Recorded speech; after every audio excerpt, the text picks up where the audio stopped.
So there's some issue with internet, but we will try to conduct as usual. Let's wait for some more minutes.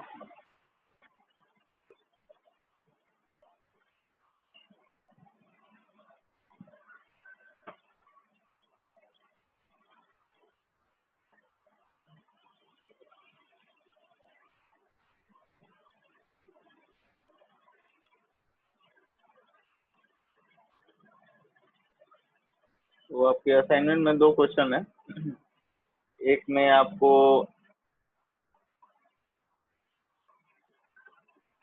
Second normal form में convert करना है and दूसरे में आपको third normal form में convert करना है। ठीक है, सबसे सिंपल क्वेश्चन है।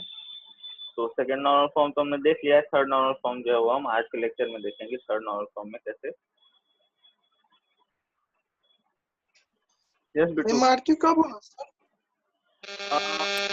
मार्क्यू ग्रुप में डाल दिया गया है आपके असाइनमेंट। 6 बजे तक मंडे के इवनिंग तक आपको सबमिट करना है। 2 क्वेश्चन है। एक क्वेश्चन जो है आपका वो फर्स्ट नॉर्मल फॉर्म से सेकंड नॉर्मल फॉर्म में कन्वर्ट करना है इस टेबल को, और दूसरा क्वेश्चन जो है वो सेकंड नॉर्मल फॉर्म में उसको थर्ड नॉर्मल फॉर्म में कन्वर्ट करना है। तो थर्ड नॉर्मल फॉर्म क्या होता है, ठीक है ना, उसको रिवाइज आज हम लोग कर रहे हैं and with the help of this तो आज हम लोग देखेंगे एंड देन उससे जो है हमारा वो क्लियर हो जाएगा।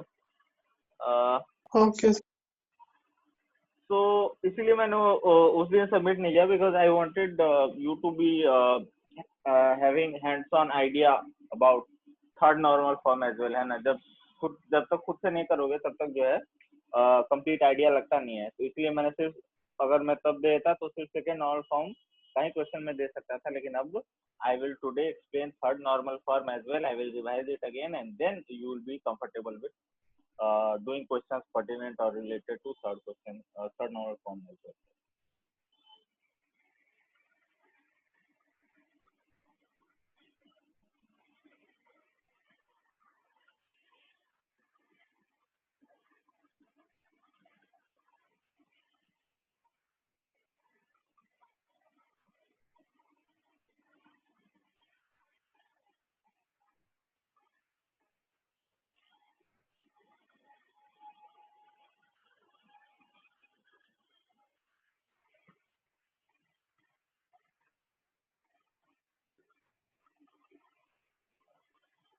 Students are here to join.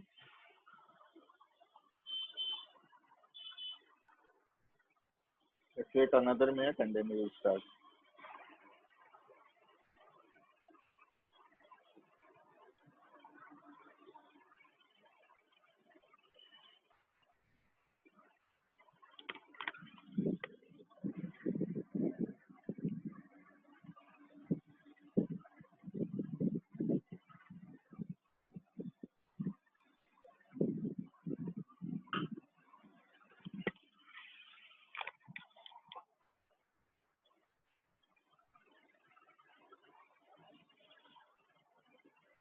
All right.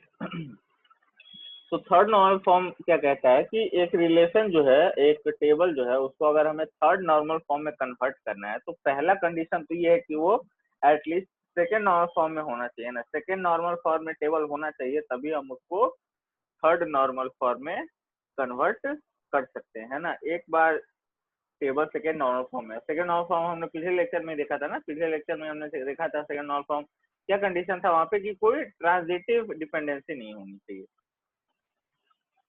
है ना। तो थर्ड नॉर्मल फॉर्म में यही कंडीशन है कि सॉरी सेकेंड नॉर्मल फॉर्म में ये तो मैं थर्ड नॉर्मल फॉर्म को बता दिया। सेकेंड नॉर्मल फॉर्म में ये था कि कोई जो है नॉन की एट्रीब्यूट है ना, वो पार्शियल डिपेंडेंट नहीं होना चाहिए, फुली डिपेंडेंट होना चाहिए प्राइमरी की पे। ठीक है, प्राइमरी की जो भी आपका टेबल में है उस पर फुली डिपेंडेंट होना चाहिए एक नॉन की एट्रीब्यूट। वो एट्रीब्यूट जो जिसका कि प्राइमरी की या कैंडिडेट की बनाने में कोई रोल नहीं है, वो फुली डिपेंडेंट होना चाहिए। ठीक है, सो थर्ड नॉर्मल फॉर्म क्या कहता है,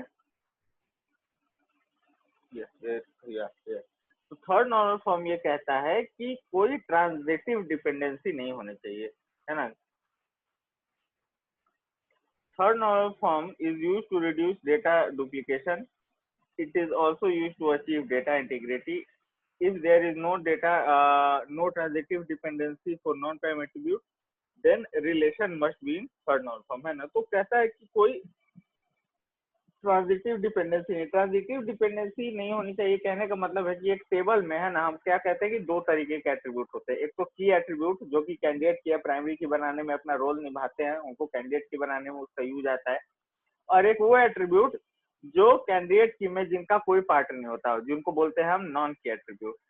तो एक नॉन की एट्रीब्यूट दूसरे नॉन की एट्रीब्यूट से डिटरमाइन नहीं होना चाहिए, है ना। वो हर एक नॉन की एट्रीब्यूट जो है वो की एट्रीब्यूट से डायरेक्टली डिटरमाइन होना चाहिए, ट्रांजिटिव डिटरमाइन नहीं होना चाहिए। कहने का मेरा मतलब ये है कि जैसे मान लो 3 एट्रीब्यूट है, ए, बी और सी, है ना। अब ए जो है बी को डिटरमाइन कर सकता है। अच्छा, पहली बात, एक सेकेंड। ए जो है वो है एक की एट्रीब्यूट, ए की एट्रीब्यूट है।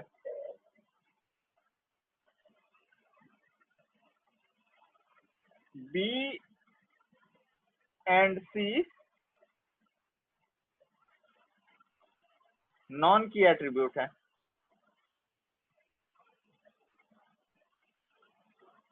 ठीक है, ए की एट्रीब्यूट है, बी और सी नॉन की एट्रीब्यूट है। ठीक है, और ए जो है बी को डिटरमाइन कर देता है ना। ए बी को डिटरमाइन करता है एंड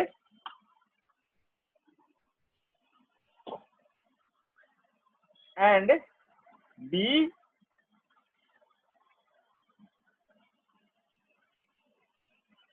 जो है वो सी को डिटरमाइन करता है ना। कहने का मतलब ये है कि ए जो है डायरेक्टली सी को डिटरमाइन नहीं कर पा रहा है, ए बी को पहले डिटरमाइन करता है और बी सी को करता है।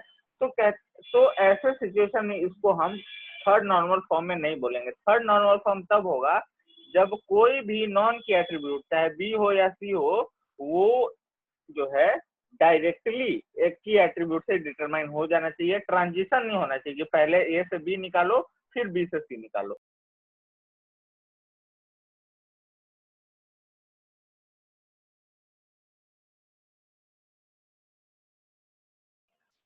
So I think there is inconsistent internet and इसके वजह से इशू हो रहा है, but I will try to deal with this. Now I think internet is back. So,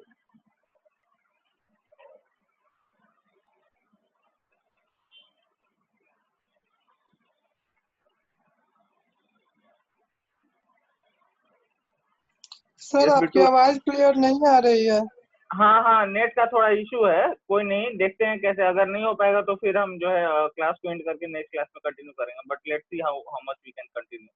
there is some issue related to internet today, sorry.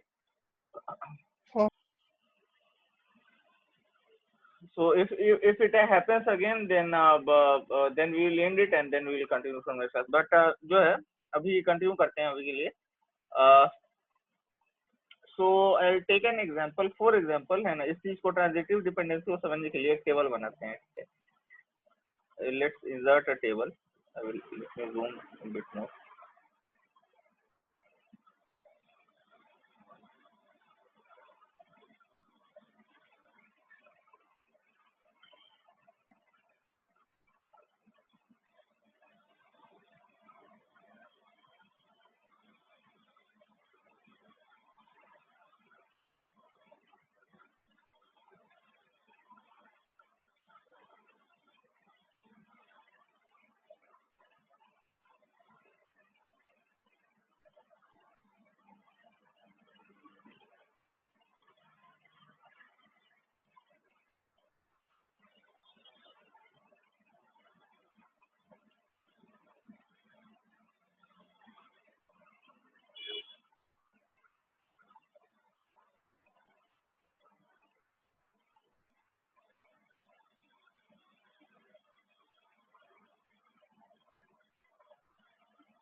ठीक है, तो table बना रहे हैं। ठीक है, एक लाइब्रेरी का मान लेते हैं कि टेबल है, ठीक है, जिसमें बुक्स रखी होती है। तो बुक का एक जॉनर होता है ना, किस कैटेगरी का, फिक्शनल, कोई कहानी की किताब है, कोई नॉवेल है, कोई कॉमिक्स है, क्या है, तो उसको बोलते हैं जॉनर। ठीक है, तो जॉनर आईडी और जॉनर टाइप।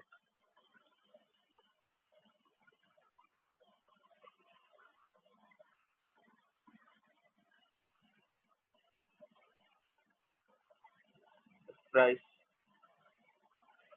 ठीक है ना, ये हमने 4 एट्रीब्यूट है ना, लाइब्रेरी या फिर कह सकते हैं कोई किताब की दुकान है, वहाँ उसका डेटाबेस हम बना रहे हैं। ठीक है, एक और 2 और इंटरेस्ट।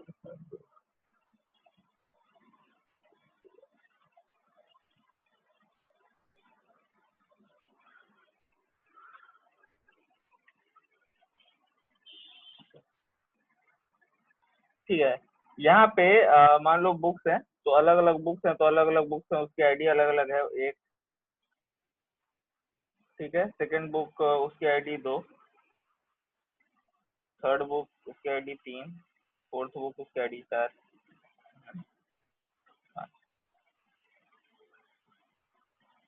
और कैटेगरी लिख लेते हैं, ये जो है गार्डनिंग की है, बुक नंबर 1 गार्डनिंग के बारे में है, दूसरी बुक जो है वो स्पोर्ट्स के बारे में है, तीसरी बुक जो है वो भी गार्डनिंग के बारे में अगेन, चौथी बुक ट्रैवल के बारे में है, और पांचवी बुक स्पोर्ट्स के बारे में।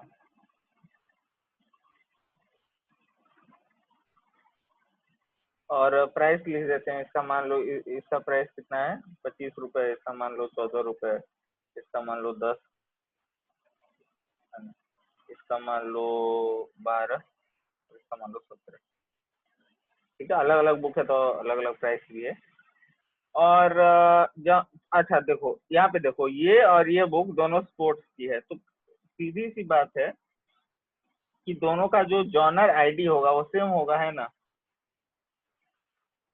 ये जॉनर है और ये उसका आईडी है। ठीक है, गार्डनिंग की बुक है, उन सब दोनों का आईडी सेम है 11। स्पोर्ट्स की जितनी बुक होंगी सबका आईडी, जॉनर आईडी 2 ही रहेगा। और क्योंकि वो आईडी किसका है, जॉनर का है, बुक का नहीं है, बुक का आईडी इस तरफ लिखा हुआ है। और ट्रेवल का जो है जॉनर आईडी 3 है, यानी ट्रेवल से रिलेटेड सारी जो बुक्स होंगी उनका जॉनर आईडी जो है वो 3 लिखा होगा। ठीक है, प्राइस जो है अलग अलग है सारी बुक्स का। ठीक है, बट सेम भी हो सकता है, उसमें तो कोई इशू नहीं है, तो हो सकता है बाद में कोई और बुक हो जिसका प्राइस अगेन 10 रुपये हो। ठीक है, तो इस अगर टेबल में तुम देखो,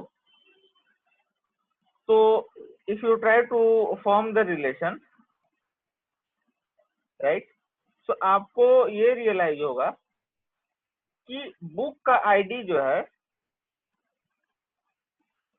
वो जॉनर आईडी डिटरमाइन कर रहा है। ठीक है ना, और जॉनर आईडी जो है वो जॉनर का टाइप बता रहा है, यानी कि किस कैटेगरी का वो बुक है ना। इस बुक का बुक नंबर 1 का जॉनर आईडी 1 है, मतलब ये गार्डनिंग के बारे में होगा। इसका अगर 2 है तो I think again it is going, net is going, so if this time it disconnects, so we will end the lecture, and then attendance जो है वो